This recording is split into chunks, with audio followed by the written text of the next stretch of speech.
Okay, so we're going to go ahead and get started here today about the aromatic use of essential oils. I like to call this class the science of smell because there is a lot of science behind it and I find it really interesting. Um, so many times we just think of things as just being what they are. Why does it work? I don't know, but I like to know why things work personally, and so this is fun for me. So why do we use essential oils aromatically? We know about how when you put it on your skin, it absorbs. Obviously, when we take it internally, we use it. But how does it really work when we're just smelling it? So it produces relaxing, calming, uplifting feelings. It can purify the air and it can manage your mood.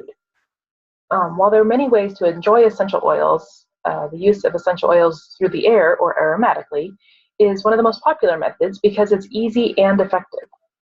It allows um, us to diffuse the oil in the air, and by dispensing it in the air and breathing it in, it sorry, I got sidetracked. So while you breathe it in, it has lots of effects. One of the greatest benefits of using it aromatically is that you can create a relaxing, calming, and uplifting environment really, really easily just by smell. They're very useful for balancing your mood, and using them aromatically is one of the quickest ways to help you perk up, unwind, or get motivated.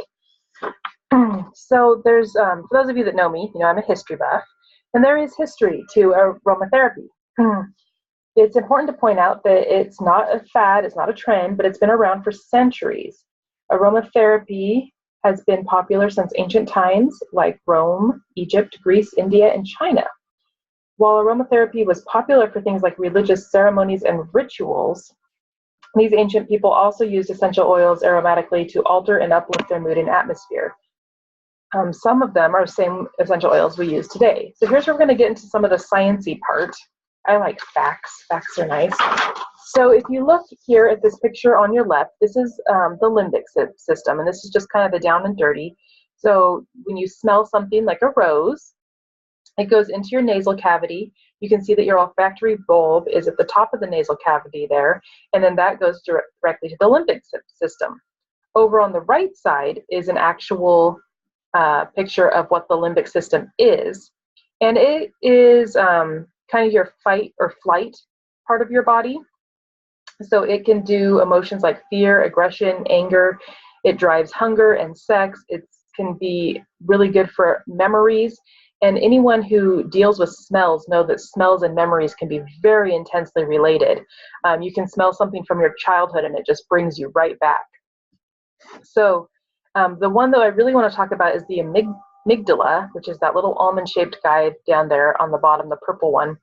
And it is really the one that deals with your fight or flight. So if we look here, there's a thing called amygdala hijack, and that's when we overreact to something. So like for me, when my daughter's just driving me insane and I snap at her, that's the amygdala hijack. The logical brain knows to stop, think, process, where when you just kind of bypass that, that's where you have those overreactions. And so part of trying to deal with that is trying to learn to balance yourself. Things like meditation, things like essential oils, things like taking some deep breaths can really help with that problem. Jean, can you hear me okay? Natalie, can you hear me? Yes. Oh, good. Okay, so you can hear me all right? Yeah. Are you talking to me, Nat? That time I was, yeah. I can hear you. Sorry, I had a little bit of background noise going on here. Oh, that's fine. Okay. So over the last decade or so, scientists have discovered that odor receptors are not solely confined to the nose, but found throughout the body. They found it in the liver, the heart, the kidneys, the brain, kind of all over. In 2009, they found out that exposing the olfactory receptors in the prostate to beta-ionone, which is a primary odor compound in violets and roses, actually helped inhibit the spread of prostate cancer. Grace Pavlov did a study on olfactory receptors in skeletal muscles, and that bathing the receptors in fragrance of lily of the valley promoted the regeneration of muscle tissue. So they actually have some science and research behind how these essential oils are working on our bodies.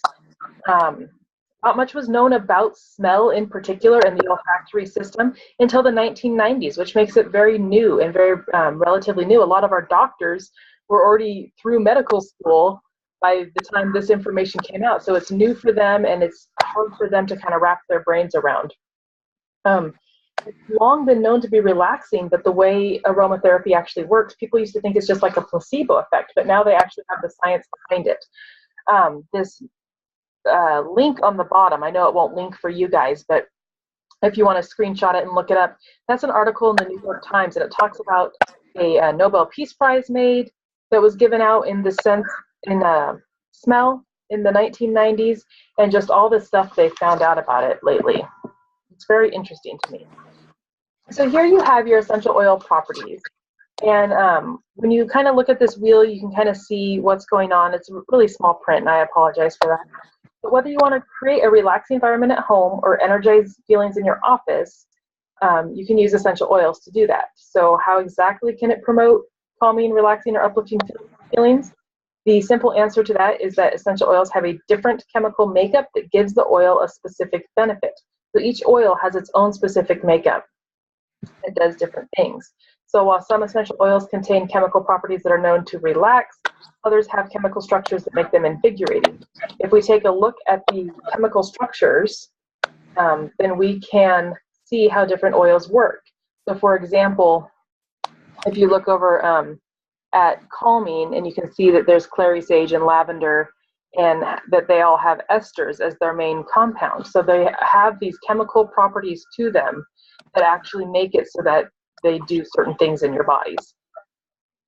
It's just basic chemistry is what it really is. So I like to use, lavender for relaxation. That's kind of a well-known one, but what if you don't have lavender or you're not particularly fond of it? You can kind of find other ones that are made up of the same chemical components that will help you out. So a great benefit right now, especially if you're in Southern Oregon, is that it purifies the air.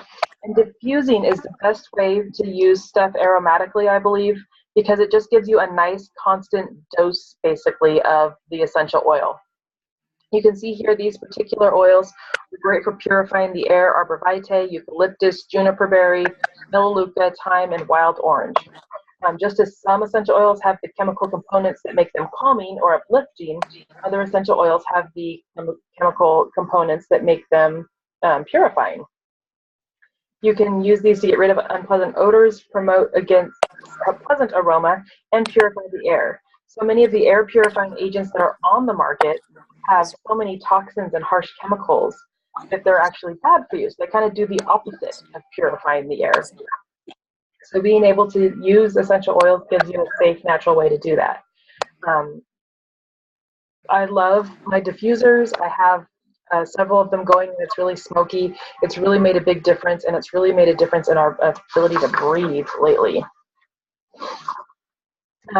Another way that aromatherapy is super effective is managing your mood. We talked a little bit about the correlation between smell and how it goes straight into your olfactory bulb, right into your amygdala. So you can kind of bypass, again, the logic part of your brain and go straight to making your mood better when you smell something. So if you can find that scent that just really helps you calm down or rejuvenate or whatever, it can really help in those moments when you need it. Essential oils Just got. Each have their unique chemical makeup and aroma, like we've talked about. And when you inhale that, it interacts with the chemical sensors in your brain and elicits a reaction. And that's how they manage the mood so well. So these are the essential oil diffusers that doTERRA has. I also have some right now for sale that are through Green Air. They're really fabulous. If you want to know more about diffusers in particular, just tell me what your needs are and we can go over that together and figure it out. A little bit of maintenance tip on your diffusers, because they are such an important part of your essential oils experience. You want to avoid placing the diffuser in direct sunlight. It can heat up that oil and make it a little less effective.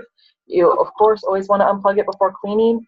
Cleaning diffusers regularly is really important, and you want to use natural cleaning agents like water and vinegar. For example, you want to deep clean it at least once a month, especially when you're using it a lot. I like to just run some vinegar through it like I'm diffusing water. It smells terrible, so like lock it in the bathroom and then run it for like 5 minutes, and then you can kind of go out with like a little brush and kind of clean everything off, anything that needs descaling or anything that needs to happen. I like to put my diffusers in my bedroom, my living room, kitchen, and the bathroom. Those are like my big spots in my house for the diffuser. A little bit about safety. How much should I use? That's a big one that always comes up. How many drops should I put in my diffuser? And the question is, it kind of comes up to preference, but a little goes a long way. For a small diffuser in like a bedroom, I'd say about three or four drops is all you need. For my diffuser that does 1,000 square feet that goes in my living room, I do about 5 to 8 drops. Because some people can be really sensitive, you want to start low and you can always add more.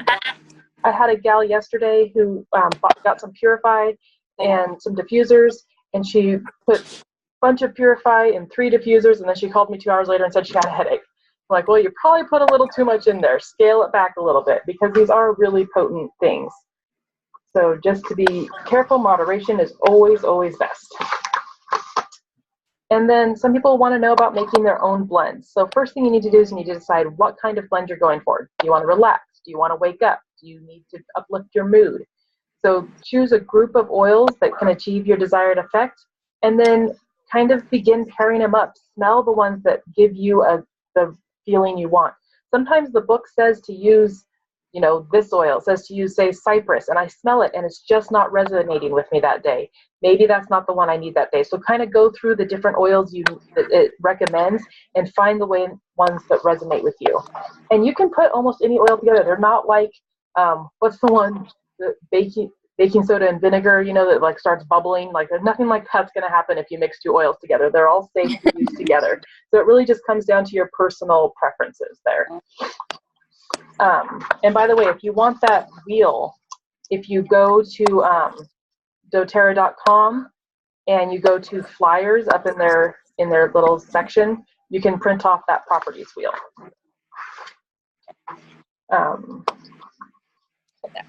So there's some fun diffusers or diffuser blends. If you look up on the internet and just type in doTERRA diffuser blend and then click on images, you'll get all sorts of cool images. One that I did the other night that actually was really great, and it's probably going to be better for fall, but I was baking, so it sounded really good. It's called Apple Pie, and it was Doug Fir, cinnamon, and citrus bliss, and it was super awesome. I loved it. So quick ideas of other ways you can use essential oils aromatically. Add a drop to your dryer sheet. I don't even use dryer sheets because there's chemicals on them. I use the wool balls, and I add oils to that. For oils in the bedroom, put them in your pillow, spray it on your sheets, put in on a newspaper in the bottom of your trash can, put in a spray bottle and spritz on furniture, carpet, linens. Diffuse oils during yoga or meditation or whatever it is you do for yourself to kind of give you that grounding feeling. I like to put, you can put cotton balls in your air vents of your car. Just use them in my car in general when the kid's freaking out and driving me nuts. And of course, always the best way is just to put it in your hands and inhale it. So those are just some ideas of how you can use them. And if your house doesn't smell the best and you have people coming over, a diffuser works magic in just a few moments. Yeah. And ask me how I know. Yep. So here is a really great book for beginners, people that are just learning about essential oils. It is called Essential Oils for Beginners. It's an ebook and it's free, actually. So free is always good. So if you really want to just kind of start out with some basic recipes and some basic ideas of how it works in your brain, there it is. doTERRA always is a great resource. It has a blog and some flyers and stuff you can download. Are there any questions? Did I cover what you were hoping for? Can you hear me? Yes. Can you hear me now? Yes. Nope, Mom and I are just sitting here listening to you. You're the wealth of information I turn to. Thanks. All right. Well, that's pretty much all I have. Short and sweet, right? But Yeah, got to do you the. have, I'm sorry. No, Go ahead. for it. I was just Do saying you I got. have, okay, I'm going to zip my lips now. No, it's fine. I was just saying that we got to the part about how it works in your brain. That was kind of the part that I think people like to know how it actually works. Did that make sense? Absolutely. Yeah, great. Yep. Cool. Do you have very many people on the call, or is it just us? It's just you, but I've recorded it so I can send it out to some people. Sweet. Okay. And I might play the very, very beginning of it back on the amygdala stuff, because I love to learn about that even further. You did mention one thing that I'd never heard of before, and I always want to learn more. So that's exciting. Yeah. And yeah, I love the part about the purifying oils, especially with the smoke that's going on down there. Yes. It is nasty. So I've been doing Purify with eucalyptus in it, and I really am liking that.